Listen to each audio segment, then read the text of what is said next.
और अपने ही मदरसों को उजाड़ने की कोशिश करते हैं।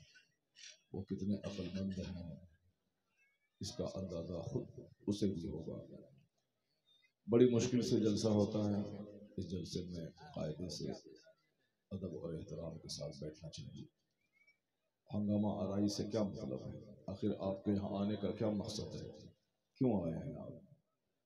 कोई सिनेमा हॉल में बैठे हैं या जन्नत की क्यारी में बैठे हैं?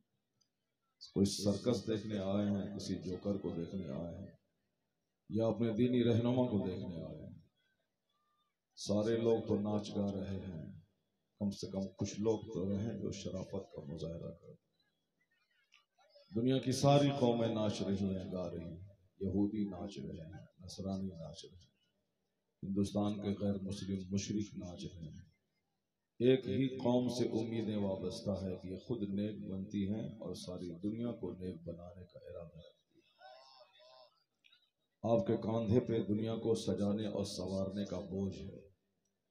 जो इतना बड़ा बोझ लेके दुनिया में आया हो, वो किसी दूसरों की नकल नहीं करता है, वो नकल महबूब परवरदिगार की करता है और सारी दुनिया उनकी नकल है। कौम मुस्लिम उस कौम का नाम है जो बहादुर और गयूर कौम है। कौम मुस्लिम के लोग 1 करोड़ की तादाद में भी लोग रहें, और जब दीन की बात आती है तो सरे तस्लीम ये कौम खम कर देती है। अल्लाह की बात सुनने के बाद तो रोंगटे खड़े हो जाते हैं, आंखों से आंसू के कतरे जारी हो जाते हैं। यही है एक मर्द मोमिन की पहचान। वो इज़ा समिअू मा उनज़िला इला रसूल तरा अयुनहुम तफीदु मिनद दम, यानी जब वो अल्लाह की आयतों को सुनते हैं तो उनकी आंखें बह पड़ती हैं। एक मोमिन की पहचान है कि जब वो नबी की नात सुने तो उनकी आंखें डबडबा जाए, उनकी आंखें भीग जाएं, अंदर ही अंदर इस कदर तड़प के वो दुआ करे कि अनकरीब मदीने पाक की हाजिरी का इंतजाम हो जाए। वो कौम मुस्लिम है। कौम मुस्लिम नाच और गाने को रोकने वाली कौम है, बेअदबी और बदतमीजी और बदअखलाकी को खत्म करने वाली कौम।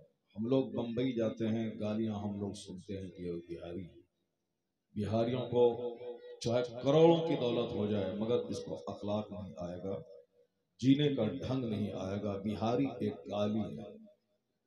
बम्बई में लोग हमें बिहारी कहने का मतलब ये नहीं कि बिहार का रहने वाला, बिहारी का मतलब गाली, बिहारी का मतलब है जिसको जीने का शऊर नहीं है।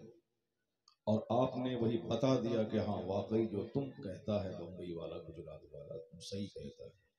तो हम लोग चाहे 1000 तरक्की कर लें मगर हम लोग अदब और अखलाक नहीं सीख सकते हैं, गंवार ही रहेंगे, जैसे पहले थे वैसे ही रहेंगे। ये आपने आज के जलसे से बता दिया, रिकॉर्ड हो रहे हैं यहाँ पे।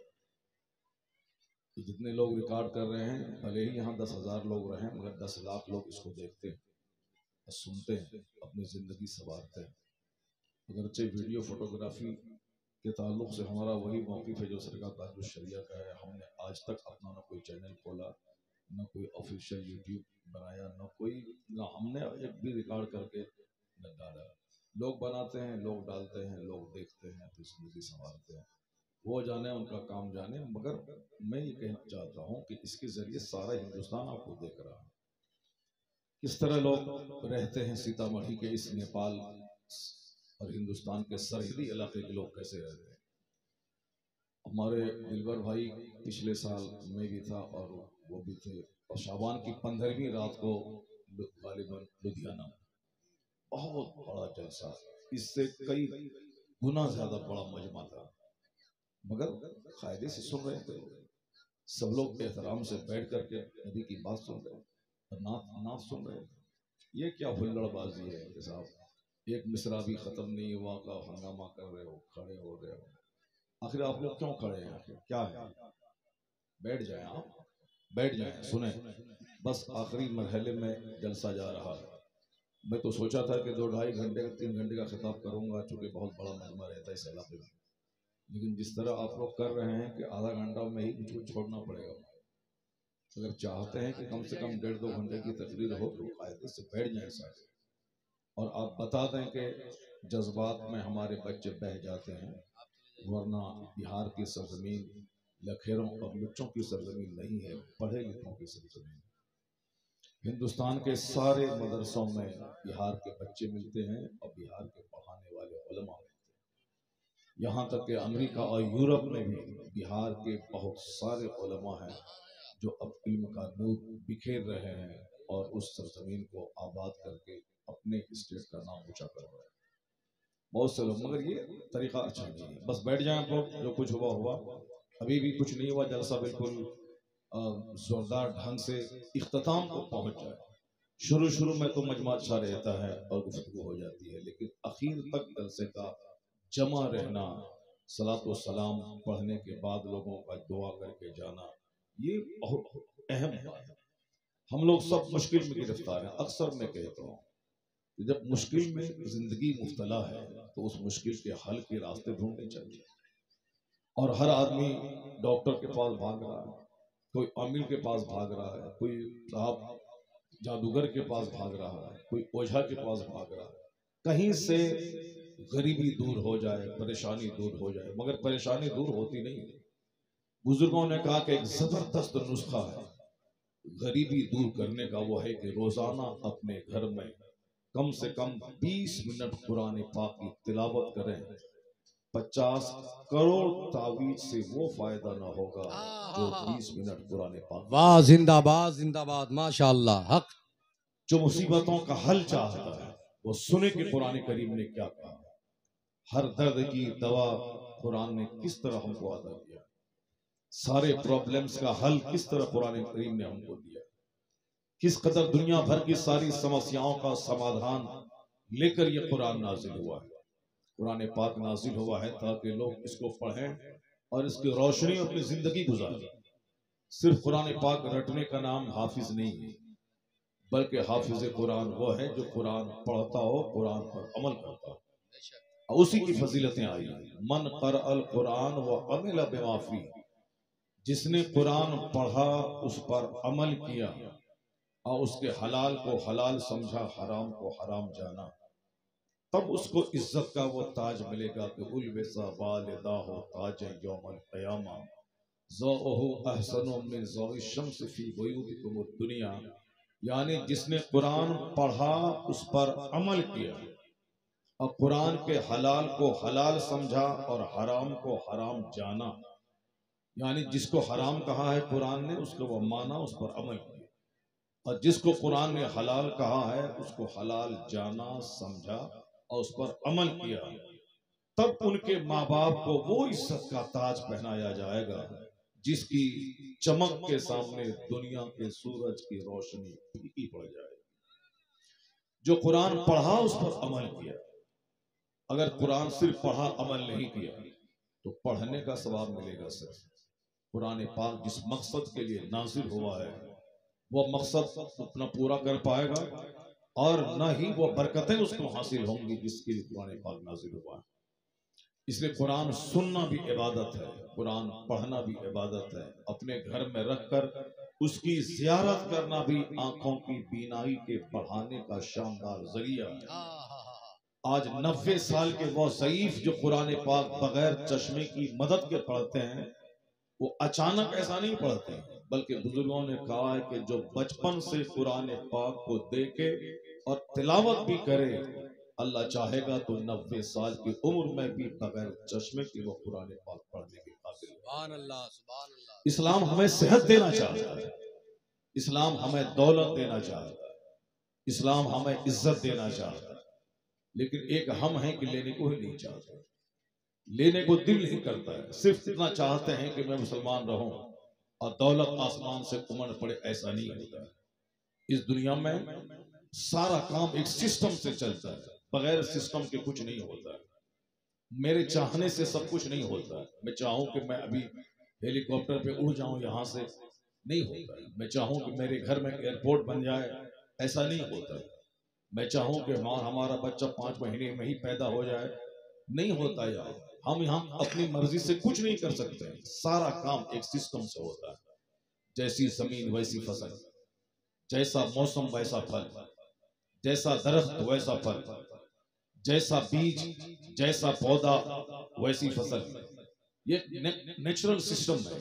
जैसी माँ वैसा बच्चा, जैसे बाप वैसी औलाद। अगर आप चाहते हैं कि हमारी औलाद महा अल्हड़ हो जाए तो फिर आप उसके लिए तैयार रहिए। आप अगर अल्हड़ हैं तो आपकी औलाद महा अल्हड़, अगर आप बदतमीज हैं तो आपकी औलाद महा बदतमीज, अगर आप बाअखलाक हैं तो आप यकीन जाने कि आपके अखलाक की झलक आपके बच्चों में जरूर पैदा रहे। चूंकि कुदरत का कानून ऐसा नहीं होता है कि आम के पेड़ में लीची फल जाए, आम के पेड़ से नहीं होता है। बाप माँ अगर नेक रहें तो जाहिर सी बात है उसके वतन से नेक औलाद पैदा होगी। मैं सिर्फ शादी चंद दिन की लज्जत के लिए मैं नहीं करता हूँ और आप नहीं करते। शादी होती है ताकि हमारी यादगार उसके जरिए बाकी रहे। जैसे शादी हो गई, बहुत खूबसूरत लड़की का सिलेक्शन आपने कर लिया, लेकिन 1 साल 2 साल अगर बच्चा न हो तो माँ बाप परेशान हो जाते हैं। 50 दरगाहों पे हाजिरी देते हैं, अजमेर मोहल्ला दौड़ के जाते हैं, क्यों? औलाद चाहिए।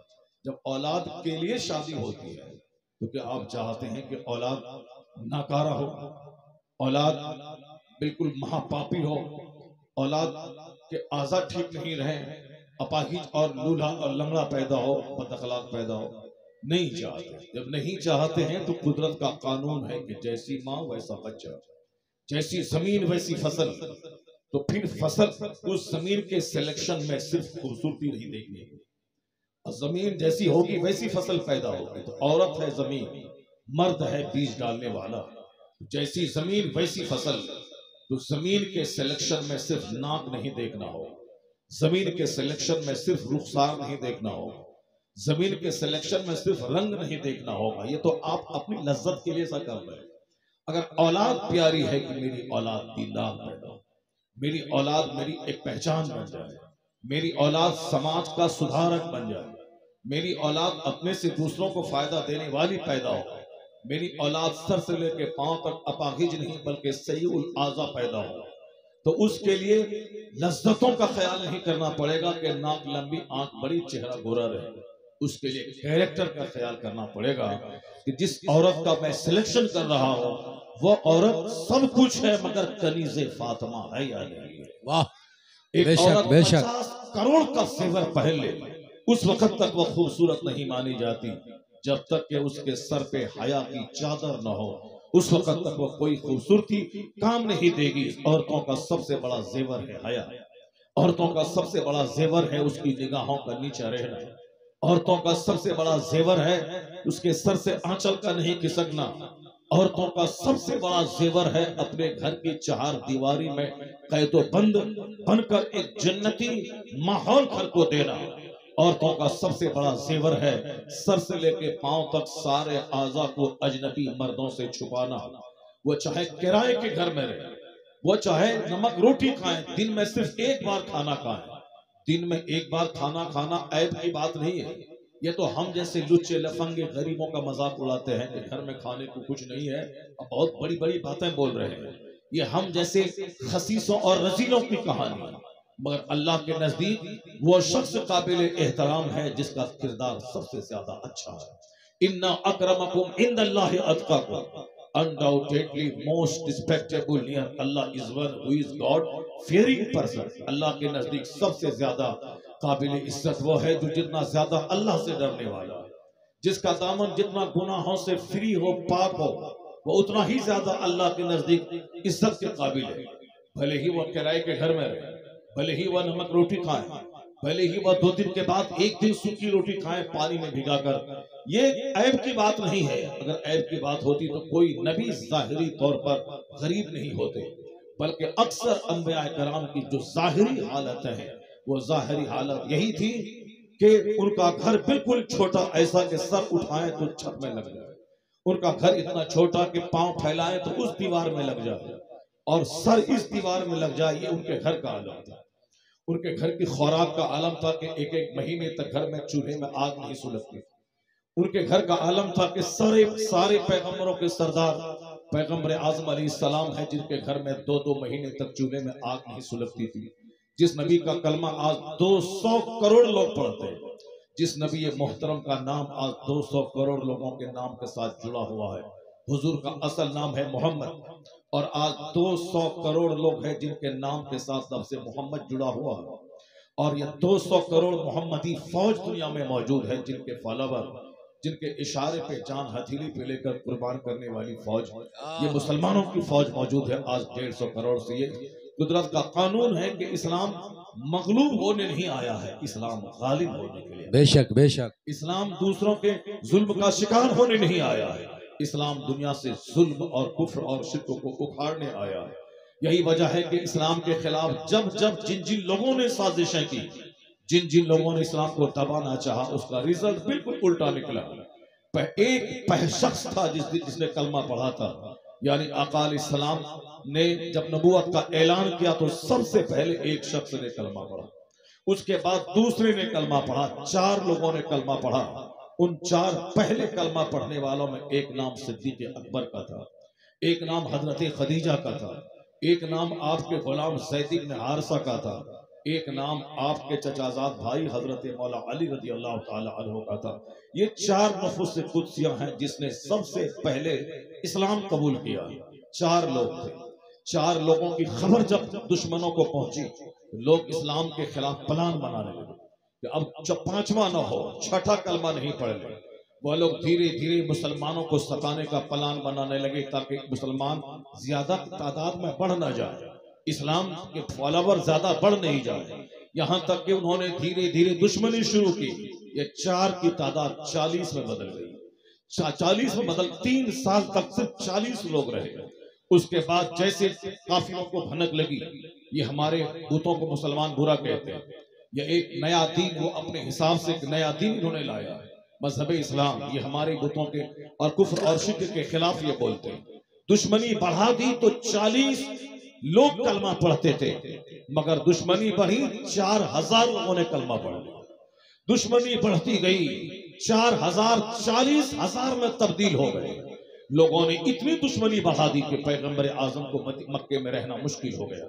ये बुनियादी तारीख में इस्लाम की बयान कर रहा हूँ, चूंकि आज हमारे नौजवानों के दिमाग में ये बात है कि आने वाला फ्यूचर हमारा डार्क है और हमारा खतरे में है।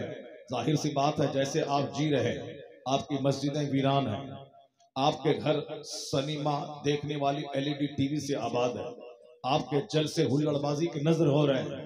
ये जलसा है ताकि हम पाबंदी से सुबह तक बैठकर वह बात सीख लें कि एक आलिम जो 20 साल में मुताला करके जानता है, वह 20 साल की बाद में 2-4 घंटे में जान लो। ये जलसा एक मोबाइल चलता फिरता मदरसा होता है, और आलिम दीन यहाँ कॉमेडी नहीं करने के लिए आता है, यहाँ कॉमेडी नहीं होती है, यहाँ रोया जाता है, यहाँ अपने गुनाहों पे मातम किया जाता है। यहाँ कुरान करीम उतरा ही है गम के साथ। हुजूर ने कहा है, जब भी कुरान पाक की तिलावत करो तो गमगीन जैसा चेहरा बना ले, यानी गमगीनों जैसा मुंह बना ले। जब कुरान की तिलावत कर तो अगर हो सके तो आंसू बहा। हुजूर कहते हैं अगर आंसू नहीं निकले तो आंसू बहाने की सूरत बना ले, यानी गमगीन चेहरा बना ले। और लोग कुरान पढ़ पढ़ के लोग कॉमेडी कर रहे हैं, और इस जलसे को लोगों ने कॉमेडी बना दिया है, यानी हंसना, जो सारे लोग तो हंस ही रहे। सिनेमा देखने वाला वो तो कॉमेडी कर ही रहा गम भुलाने के लिए। ये साहब कव्वाली वाले लोगों को कव्वाली शाइक और दिलदादा कव्वालों को बुला करके वो हारमोनियम और तबला और बाजा और मौसीकी तो सुन ही रहे। कॉमेडी राजू श्रीवास्तव का प्रोग्राम तो लोग सुन ही रहे, उनको बुला करके हंसाना और मुस्कुराना, कहा मारना, गम भुलाना।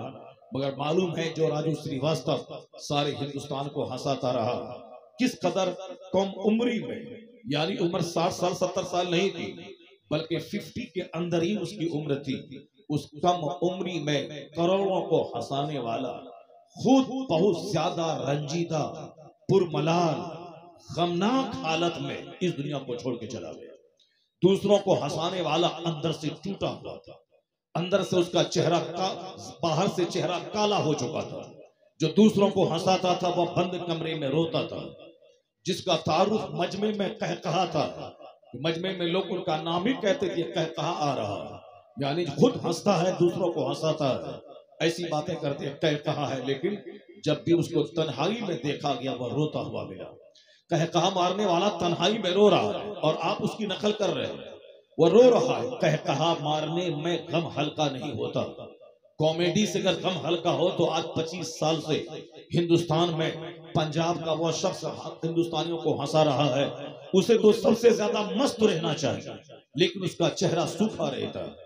दुनिया का एक बहुत बड़ा कॉमेडियन जिसका नाम चार्ली चैपलिन है, जो ब्रिटिश फिल्म स्टार, करोड़ों जिसके फैन है, उनका एक जुमला मशहूर है, अगर तुम आदमी हो और कुछ सुनना चाहते हो और सुनने का फायदा महसूस करते हो, दरख्त है, दरख्त सूख जाता है जब दरख्त को पानी नहीं मिले, उसी तरह यह आदमी का दिल है, जब नसीहत का पानी इसको नहीं मिले यह दिल मर जाता है, यह दिल सख्त हो जाता है। यह दिल जब जिंदा रहता है तो चेहरा हरा रहता है, यह दिल जब जिंदा रहता है तो आदमी जिंदा रहता है, और दिल जब बंद हो जाता है, हरकतें कल्ब जब बंद हो जाती है तो आदमी मुर्दा हो जाता है। और दिल की बीमारी जिसको हो गई वह कभी जिंदगी में खुश नहीं रहेगा, हमेशा उसका चेहरा बुझा सा रहेगा, क्योंकि अंदर में हल्का हल्का दर्द होता रहता है, और वह दर्द कभी बढ़ जाता है तो बेहोशी में बदल जाता है। तो दिल की बीमारी जिसको होगी, समझ लो वो गया काम से, कभी सच्ची खुशी नहीं मिलेगी, हमेशा वो अंदर से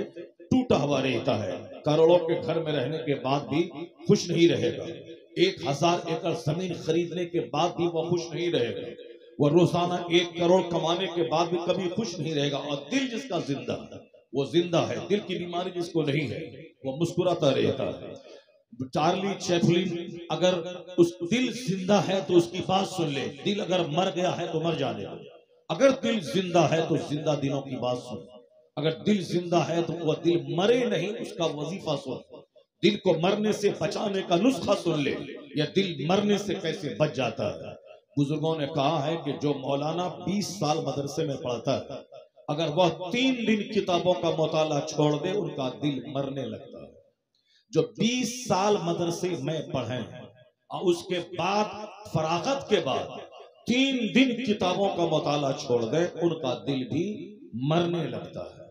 जो कभी पढ़ा ही नहीं और किताब का मुताला नहीं करता, उनके दिल के मरने का आलम क्या होगा। इसे अपने दिल को जिंदा रखने के लिए आलिमों को मरते दम तक पढ़ना पड़ता है। सरकार ताजुश शरिया दुनिया के बहुत बड़े आलिम दीन का नाम, आलमुल उलमा का नाम, सैयदुल उलमा आलिमों के सरदार का नाम, 10 करोड़ कमोबेश आपके मुरीदों की तादाद, जिनमें मेजॉरिटी उलमा कराम की है। जो मुफ्ती आजम हिंद के मुरीदों में ज्यादा तादाद आलिमों की थी, उसी तरह सरकार ताजुश शरिया के मुरीदों की तादाद है अक्सर उलमा की तादाद। इस वक्त के जितने बड़े बड़े आलिम मदरसों में, मस्जिदों में, खानकाहों में जहां भी मिलेंगे, आज से 25 साल पहले के आलिम अक्सर मुफ्ती आजम हिंद के मुरीद, और आज के डेट में जितने अच्छे आलिम मिलेंगे अक्सर 90% आलिम वो सब सरकार ताजुश शरिया के मुरीद है। एक आलिम अगर किसी पीर से मुरीद हो जाए तो 1 लाख जाहिल का मुरीद होना एक तरफ, एक आलिम का मुरीद होना एक तरफ, क्योंकि आलिम जल्दी किसी को नहीं मानता है। आलिम दीन कुरान और हदीस की रोशनी में कसौटी पे परख करके तब किसी के हाथ पे हाथ देता है, क्योंकि वह खुद कुरान हदीस का जानकार होता है। हाँ, अगर वो खुद जानकार नहीं है तो फिर वो तो जिस तरह आम आदमी है उसी आम आदमी में वो भी शामिल है। वो चाहे जिसको चाहे कुतुब बना दे, चाहे वो बाबा हो, ढोंगी हो, बेनमाजी हो, शराबी हो, सबको वो मजजूब कह देगा। लेकिन जो हकीकत में आलिम है, जो कुरान हदीस का जानकार है, वो सबके हाथ पे हाथ नहीं देता है, वो जान छान फटक करके हाथ देता है। सरकार ताजुश शरिया आलिमों के सरदार का नाम क्यों? अशरफिया में सेमिनार हो रहे हैं, फतवे पे बहस हो रही है, सैकड़ों मुफ्तियान कराम परेशान हैं कि इस मसले का हल क्या होगा, कोई जुजिया नहीं मिल रहा, घंटों से लोग परेशान हैं। लेकिन ताजुश शरिया 1 मिनट के लिए जब मुस्कुराते थे, जब जबान आपकी खुलती थी, तो सारे मुफ्ती दंग रहते थे कि जहां हम लोग घंटों से परेशान हैं, मसले का हल नहीं निकल रहा है, वहां चुटकी में सरकार ताजुश शरिया ने मसले का हल बता दिया है। 1400 साल की अक्सर किताबों पे नजर थी ताजुश शरिया की कि कौन सी किताब में किस किताब के किस पेज में इसका जुजिया मौजूद है। फतवा आलमगीरी निगाहों के सामने मुस्तहज़र, फतवा काजी खान निगाहों के सामने मुस्तहज़र। 1400 साल के दरमियान की जितनी किताबें हैं, अत-तरगीब व तरहीब, कंजुल उम्माल, ये अक्सर बड़ी बड़ी मोटी मोटी किताबें हैं। मुसन्नफ अब्दुल रज़्ज़ाक़ का नाम हम लोगों ने सुना है, बहुत सारे आलिमों ने पढ़ा तक नहीं है। मगर उस किताब के अक्सर औरात उनकी निगाहों के सामने मौजूद रहते थे। एक बार पढ़ लेते, सारी जिंदगी के लिए वो किताबें आपके दिल और दिमाग में हमेशा के लिए बैठ जाती थी। मालूम है ऐसा कुछ करामत नहीं थी, उन्होंने मेहनतें की, बहुत मेहनत की है। एक तो खुदादार जहन था ही, लेकिन जिसने उनको देखा, इसी इलाके के एक बहुत बड़े आलिम दीन हैं जिनका विसाल हो गया है, उनका बयान है कि मुफ्ती अब्दुल वाजिद साहब का बयान है कि मैंने तालिब इल्मी के जमाने में अख्तर रजा खां अजहरी ताजुश शरिया को देखा है। वो अपने घर से मस्जिद जाते थे तो इस दरमियान उनके हाथ में किताब होती थी और वह किताब पढ़ते हुए मस्जिद जाते थे। अगर जमात में ताखीर होती थी तो जब ताखीर होती थी तो घबराते नहीं थे, बल्कि उस बीच में किताब खोलकर मुताला करते थे।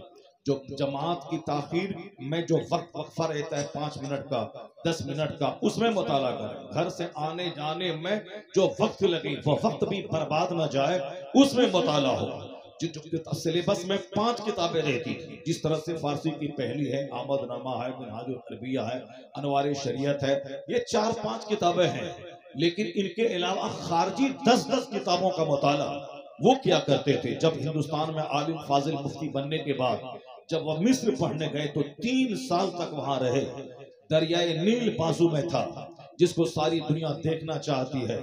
3 साल वहां रहे मगर दरियाए नील को देखने नहीं गए। मेरा बेटा दिल्ली पढ़ने जाता है, यूनिवर्सिटी बाद में जाता है, कुतुब मीनार देखने पहले जाता है, लाल किला देखने पहले जाता है। हमारे लोग मजदूरी करने दिल्ली जाते हैं तो वह काम करेंगे, मशीन पर बैठेंगे, 5 दिन के बाद जो 2 दिन रेस्ट का होता है, वो रेस्ट के दिन में वो कनॉट प्लेस देखने जाता है, वो कुतुब मीनार, लाल किला देखने जाता है जो हिस्टोरिकल बिल्डिंग है, और वो मौका मिले तो वो ताजमहल देखने चला जाता है। जो घुमक्कड़ है वो सारी जिंदगी घूमता रहेगा, लेकिन जिसकी नजर किताब पे रहती है वही आलिमों की जमात का सरदार कहलाता है। 3 साल तक रहे मिस्र में, दरियाए नील को नहीं देखा, सिर्फ दरसगाह और हॉस्टल जहां वो रहते थे, और हॉस्टल, दरसगाह और किताब, पूरी फोकस उन्होंने किताब पे दे दी, पूरी तवज्जो किताब पे दे दी। यहाँ से गए थे, आलिम फाजिल बन के गए थे हिंदुस्तान से, उस आला तालीम हायर एजुकेशन के लिए गए थे, और वहां थोड़ी सी स्टडी करते काम हो जाता, लेकिन उन्होंने अपने इल्म को निखारने के लिए पूरी एनर्जी झोंक दी। यानी जब भी खाने पीने, पेशाब पाखाना करने, सोने और नमाज पढ़ने से फुर्सत मिलती, उसके बाद जो भी टाइम मिलता सिर्फ मुताले में लगा देते थे। सिर्फ मुताले में, जिस तरह आज का बच्चा IAS ऑफिसर बनने के लिए 18-18 घंटे पढ़ता है। शुभम कुमार नाम का एक बिहारी आज पिछले साल पूरे हिंदुस्तान में IAS में टॉप किया, यानी हिंदुस्तान का हाई क्लास का कंपटीशन उन्होंने टॉप किया। उनके बारे में सुना कि वो 18-18 घंटे स्टडी करता था।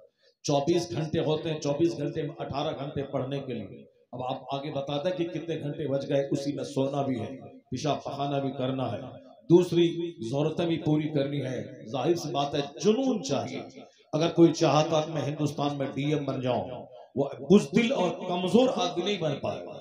उसके लिए लड़ने की सलाहियत हो, वो हाथ से लड़ने के लिए ही बल्कि इल्म और किताब के मुताले से लड़ने की सलाहियत हो, जुनून हो दिमाग में, मुझको अंग्रेजी सीखनी है, उसको जुनून चाहिए, मुझको IAS बनना है, जुनून दिमाग में चढ़ जाए। 720 नंबर के नीट के एग्जाम में हमें 700 नंबर लाना है, उसके लिए जुनून चाहिए। खाने पे नजर कम रहे, स्टडी पे नजर ज्यादा रहे, कपड़े पे नजर कम रहे, उसे सिर्फ किताबों पे नजर ज्यादा रहे। जहां भी पैसा मिले किताब खरीद ली, जहां किताब देखा उस किताब को ले लिया, सिर्फ नजर किताब पर। ताजुश शरिया पढ़ने का जुनून चढ़ गया था, पढ़ते थे और रात रात भर पढ़ते थे, और अल्लाह ने कामयाबी ऐसी दे दी कि बिहार में कितने जिला हैं सबको मालूम है।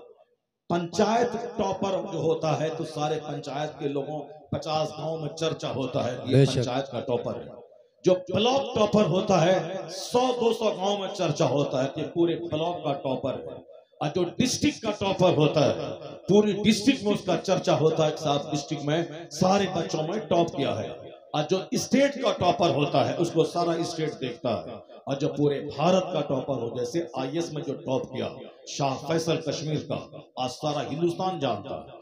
और आज से 1 साल पहले शुभम कुमार वो गैर मुस्लिम, आज सारा हिंदुस्तान उसको जान रहा है। आज से 25-30 साल पहले सीवान का एक लड़का था जो IAS में टॉप किया था, मुसलमान घराने का, उसको सारा हिंदुस्तान जानता था। और मैंने भी उनको 30 साल पहले उसी पीरियड में जाना। प्रतियोगिता दर्पण नामी एक किताब होती है जिसमें दुनिया भर के हालात का मुख्तसर संक्षिप्त विवरण होता है, और कंपटीशन लड़ने वाले बच्चों के लिए बहुत अच्छी किताब है प्रतियोगिता दर्पण। उसका हर मंथ में उस मैगजीन का मुताला करना चाहिए।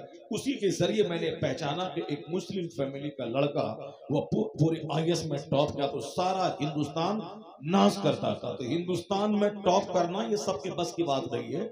जो खूब मेहनतें करता है, बातें कम करता है, स्टडी ज्यादा करता है, ये हिंदुस्तान का टॉपर हुआ। जो दुनिया भर का टॉपर हो, दुनिया में 200 से ज्यादा ममालिक हैं, और उनकी सबसे बड़ी यूनिवर्सिटी इस्लामिक यूनिवर्सिटी है अल जामिअतुल अज़हर मिस्र यानी काहिरा में।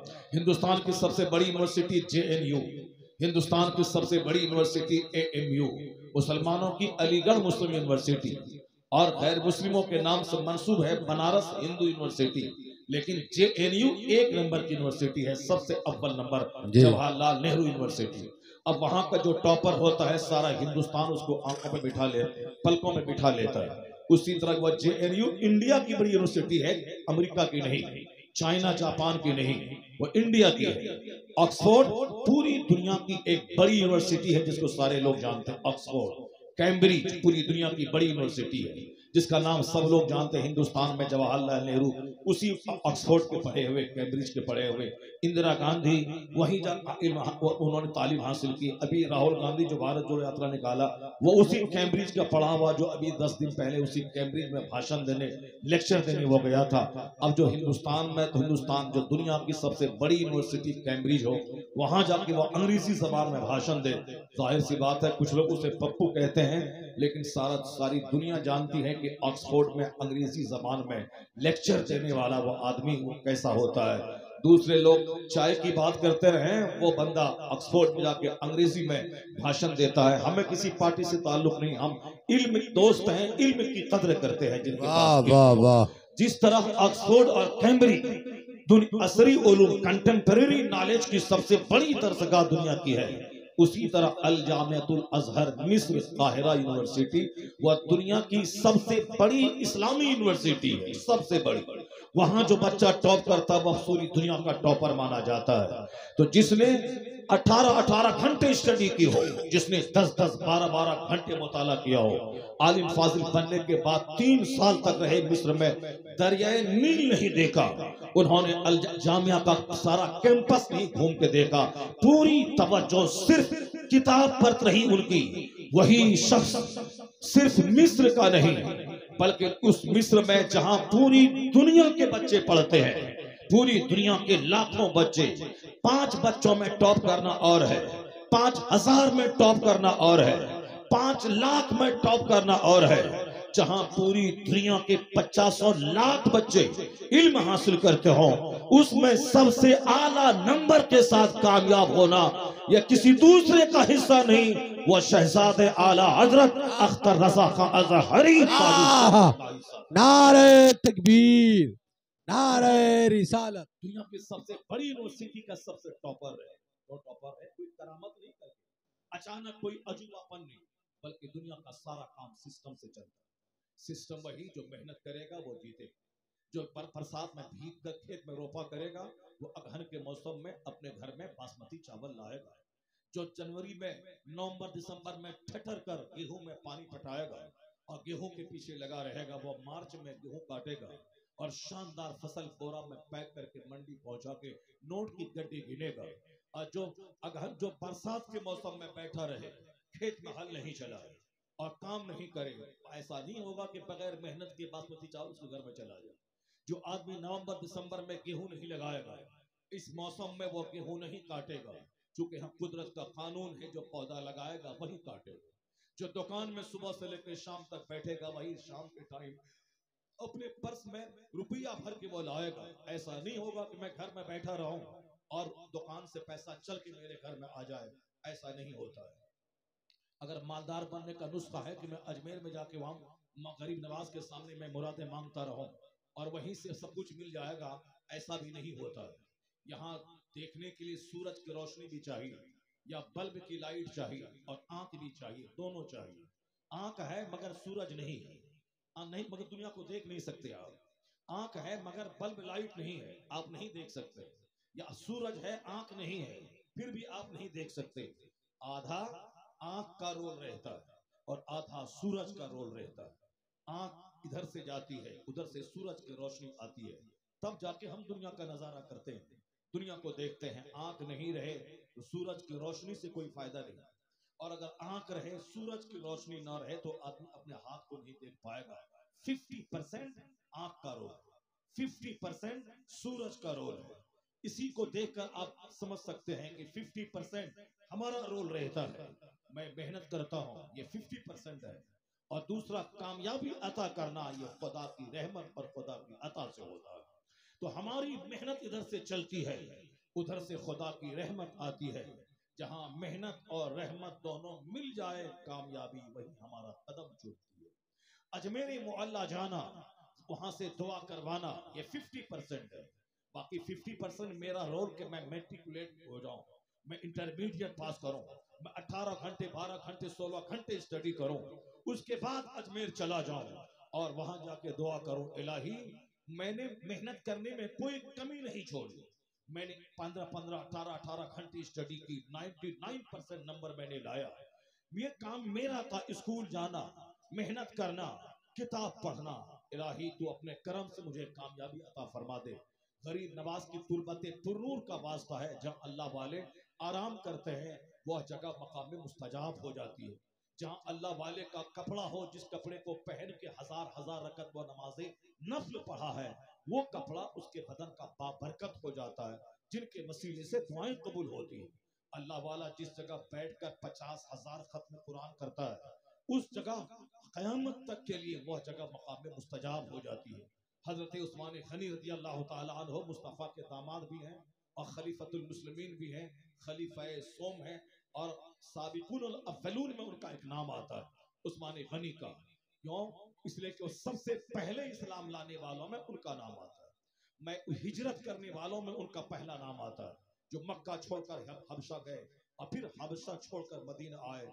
साहिबे हिजरतैन है उस्मान गनी, और फिर जुन्नूरैन है उस्मान गनी। हुजूर की एक बेटी आपके निकाह में जब उनका इंतकाल हो गया, तो हुजूर ने अपनी दूसरी बेटी का भी अक्द उस्मान से कर दिया। हम लोग अगर किसी को अपना दामाद बना ले, और अगर हमारी बेटी इत्तेफाक से मर जाए, अल्लाह ने करे ऐसा हो, तो आप फिर दोबारा उसको अपनी बेटी नहीं देते हैं, या सोच कर कि नहीं नहीं ये तो आदम खोर है, हमारी बेटी इसके यहाँ गई और वो मर गई, दूसरी दूंगा, दूसरी भी मर जाएगी। ये हम जैसे कमजोरों की कहानी, जो आलिमों की सोहबत में नहीं रहते, जो किताबें नहीं पढ़ते, जो अपने हिसाब से दुनिया को देखते हैं, जबकि अल्लाह ने अपने महबूब को रोल मॉडल बना के भेजा। अल्लाह ने अपने हबीब को दुनिया के लिए मॉडल बनाया है कि नबी को देख जिंदगी गुजार, अपनी अक्ल पे भरोसा करेगा तो पागल हो जाएगा, नफ्स की पैरवी करेगा तो जहन्नम की वादी में जाएगा, शैतान की पैरवी करेगा तो दोनों जहान का खसारा और घाटा हाथ आएगा। पैरवी ना शैतान की करना, ना पैरवी अपने नफ्स की करना, वो ना ये नफ्स रुसवा कर देगा। ये नफ्स तो बोलेगा कि फला की बेटी जा रही है, जरा गौर से देख के आंख की लज्जत हासिल कर ले, आंख को सेक ले। मगर शरीयत कहती है खबरदार, पहली नजर तुम्हारी है, दूसरी नजर पड़ी तो वह शैतान की है। अब वहां से गुनाह शुरू हो जाएगा। पहली नजर पड़ गई अचानक तो वो माफ है, अगर दूसरी नजर उठी वहां से गुनाह शुरू है। और जो अपनी आंख को हराम देख देख कर भर लेगा, अल्लाह तबारक व तआला उसकी आंख को कयामत के दिन आग से भर देगा। जो लोग मोबाइल में गंदी तस्वीरें देखते हैं, वह चौकस और चौकन्ना हो जाएं कि अपनी आंख में आग भरने का सामान कर रहे हैं।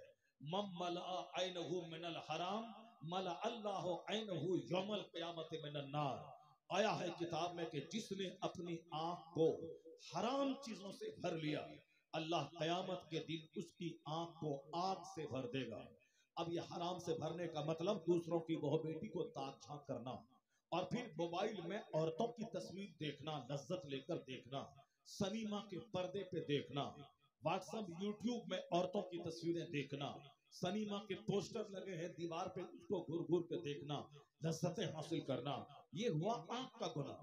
ये हुआ आंख को आंख हराम से भरना। एक दिन अगर कोई भर ले, उसकी सजा क्या है जरा देख लें। एक किताब में मैंने पढ़ा कि एक शख्स पुलसरात से गुजर रहा था, गुजरेगा और एक खतरनाक अजदहा सांप उसके चेहरे पे एक जोरदार तमाचा मारा, यहां तक कि उसकी आंख एक तरफ की गई, एक तरफ का पूरा चेहरा काला हो गया। वो जन्नती है, वो शख्स नमाज रोजे का पाबंद है, मगर उसके बाद जब वो जन्नत में दाखिल हुआ तो जन्नतियों ने देखा कि एक आंख इधर की काली है, एक तरफ का चेहरा काला है। वो सांप ने पुलसरात पे उसे मारते हुए कहा था कि एक दिन तुमने एक खूबसूरत नाबालिग लड़के को तुमने गौर से देखा था, एक नजर तुमने देखा था, उसी की यह सजा है। अगर दोबारा तुम देख लेते तो तुम्हारा दूसरी तरफ का चेहरा भी मैं काला कर देता, लेकिन तुमने एक बार उसे गौर से देखा था, ये उसी की सजा है कि सांप का एक जोरदार तमाचा एक तरफ के चेहरे को गला दिया। सजा मिल गई, चूंकि मुत्तकी था, परहेजगार था, नेक था, तिलावत कुरान का पाबंद था और बहुत नेक था, नमाज कभी नहीं छोड़ता था, इसलिए वो जन्नत तो चला गया, मगर एक दिन निगाह बहकी थी, उसकी वो सजा थी।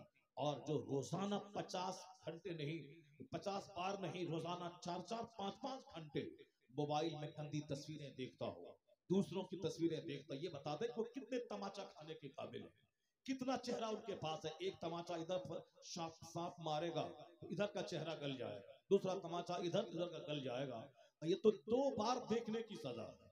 और जो दिन में 10-10 बार देखता हो, चौक चौराहे पे दुकान पे खड़े होकर चाय की चुस्कियां लेकर आने जाने वाली औरतों को देखने के प्लान से ही वो घर से सज धज कर 4 बजे निकलकर चौक पे खड़ा रहता हो, ताकि निगाहों को सेकंड 1 घंटा फिर वापस घर चले जाए शाम में, और फिर घर में बैठकर दरवाजा बंद करके मोबाइल में गंदी तस्वीरें देखें और रात रात भर देखें। औरतें अलग अगर मर्द को देख रही हैं वो भी तैयार रहे। जिस तरह मर्दों का अजनबी औरतों का देखना गुनाह है, आंख को आंख से भरा जाएगा, उसी तरह औरतों का भी अजनबी मर्दों का देखना गुनाह है, उनकी आंखों को भी आंख से भर दिया जाएगा। जिसने अपनी आंख को हराम से भर लिया, अल्लाह क़यामत के दिन उसकी आंख को आग से भर देगा। ये जुर्म आज की तारीख में इतना ज्यादा हो गया है, मैं 2 घंटे तक लगातार इसी पे गुफ्तगू करता रहा, फिर भी हम इस बुराई की कंप्लीट मसम्मत नहीं कर सकते। 90% का 100 में 99.9% मैं समझ लो कि 1000 में कोई होगा जो इस खतरनाक गुनाह से बचता होगा, वरना पूरा आवा का आवा बिगड़ा हुआ है, सारा समाज तबाही की नजर हो गया है। आज से 50 साल पहले लोग जलसे में जाते थे, तकरीर सुनते थे, तो आज 50 साल के बाद भी वह बूढ़ा अगर जिंदा है तो कहता है मैंने हुजूर मुजाहिद मिल्लत को एक जगह देखा था, मुफ्ती आजम हिंद को देखा था, उन्होंने एक बार मैंने मुसाफा की तो चेहरे पे हाथ लगाया, दाढ़ी कहाँ है, कहा कि उसी वक्त मैंने तौबा की और आज मेरी उम्र 80 साल हो रही है। वो कहने वाला बोलता है कि 80 साल हो गए, मगर उस दिन के बाद से मैंने अपनी दाढ़ी में अस्तूरा नहीं लगाया। एक जुमला काफी था उनका, एक बार चेहरा देख लेना काफी था, क्योंकि उस वक्त आंखों में पानी था, हया का पानी था।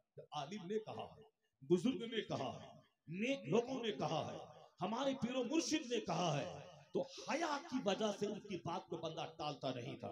कह दिया कि हाथ में कड़ा है, पहनना हराम है, फौरी तोड़ के फेंक दिया, क्योंकि मोमिन की सिफत है जब उनको डराया जाए तो फौरन सरेंडर कर जाए और डरे, उसका दिल नसीहत कबूल कर ले। नहीं सुना तुमने आका सलाम ने एक सहाबी से कहा था कि बहुत सारे लोग जहन्नमियों का जेवर अपने हाथ में पहनते हैं, यानी मर्द अगर सोने की अंगूठी पहने तो समझ लें कि वो आग पहने हुआ है, जहन्नम में उसकी उंगली को तपाया जाएगा, जलाया जाएगा जो उंगली में सोने की अंगूठी पहने। सोने की अंगूठी औरत के लिए पहनना जायज है, मर्द के लिए नहीं।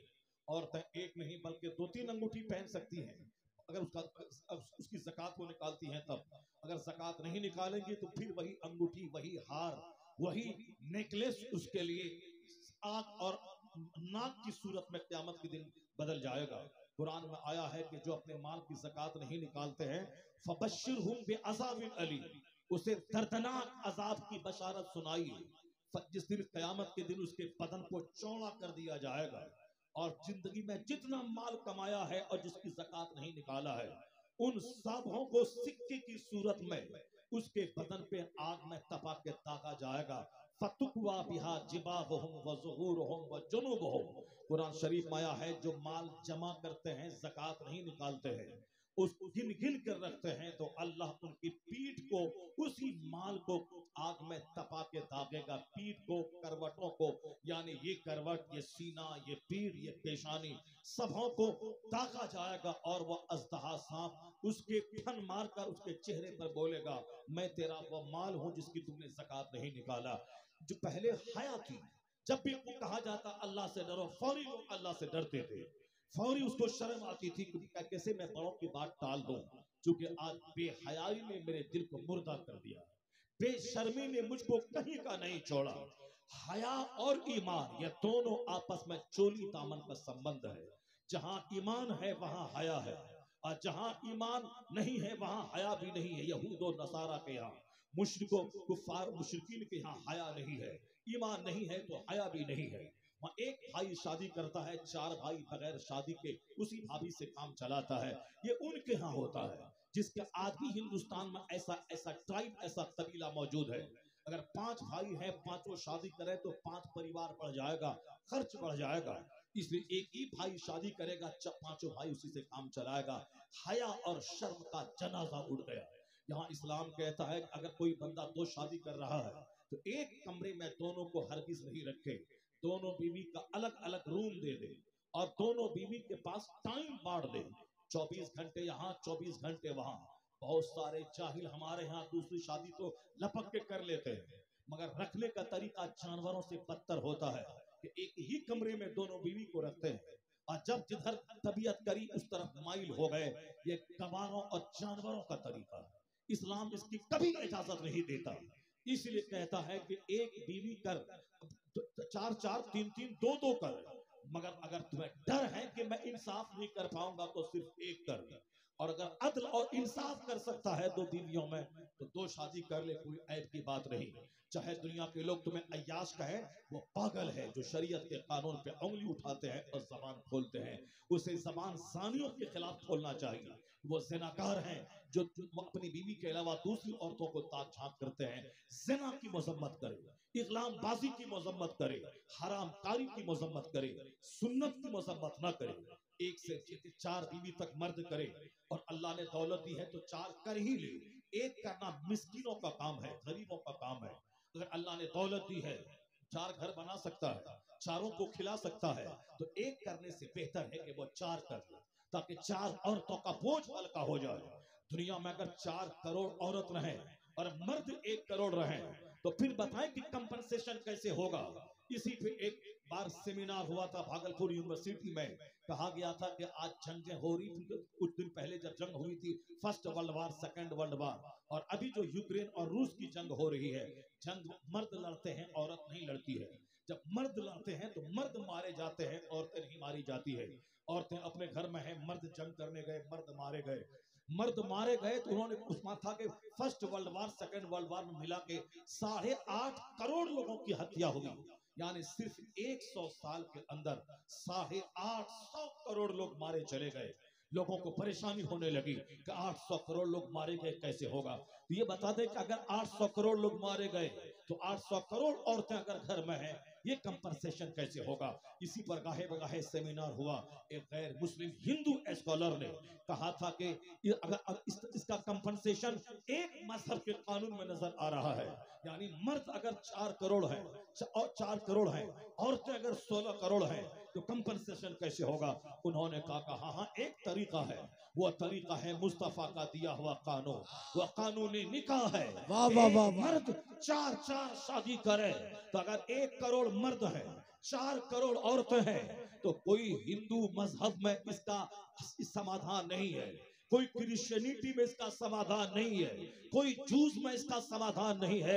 अगर इस समस्या का समाधान है तो मजहब इस्लाम में समाधान है कि एक मर्द 4 शादी करे तो 4 करोड़ औरतें समा जाएंगी। इस तरह समाज में जलजला और फितना पैदा होने से समाज बच जाएगा।